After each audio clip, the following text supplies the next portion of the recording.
गुप्त नवरात्रि का रहस्य एक रहस्यमयी कथा। भक्ति और रहस्य के संगम के साथ बहुत कम लोग जानते हैं कि साल में 2 नहीं 4 बार नवरात्रि आती है। चैत्र और अश्विन, ये 2 नवरात्रि सार्वजनिक रूप से मनाई जाती हैं।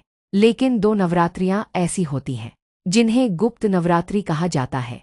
इनमें न कोई ढोलंगारा बजता है, न मंदिरों में भीड़ होती है, क्योंकि यह है तंत्र और साधना की शक्तिशाली रातें। गुप्त नवरात्रि कब होती है? पहली माघ मास की शुक्ल पक्ष प्रतिपदा से नवमी, दूसरी आषाढ़ मास की शुक्ल पक्ष प्रतिपदा से नवमी। इन दोनों नवरात्रियों में 10 महाविद्या काली, तारा, षोडशी, भुवनेश्वरी, छिन्नमस्ता, धूमावती, बगलामुखी, मातंगी, कमला और त्रिपुर भैरवी की गुप्त साधना की जाती है। गुप्त नवरात्रि की रहस्यमयी कथा। एक समय की बात है, असुरों ने देवताओं को स्वर्ग से बाहर कर दिया।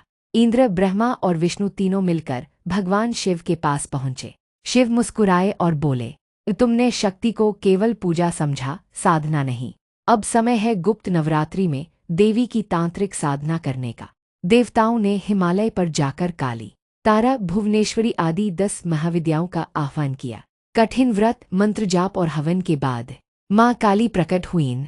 उन्होंने कहा, जो गुप्त नवरात्रि में मुझे साधेगा वह संकटों से पार होगा। मेरा उपासक कभी दुर्बल नहीं होगा। देवताओं ने देवी की कृपा से शक्तियां प्राप्त की और असुरों को पराजित किया।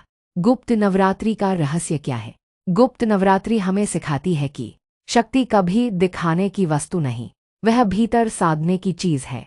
यह वो समय है जब तांत्रिक, योगी और गुप्त साधक अपने मन, इंद्रियों और जीवन पर नियंत्रण पाते हैं। क्या आम लोग इस व्रत को कर सकते हैं? हाँ,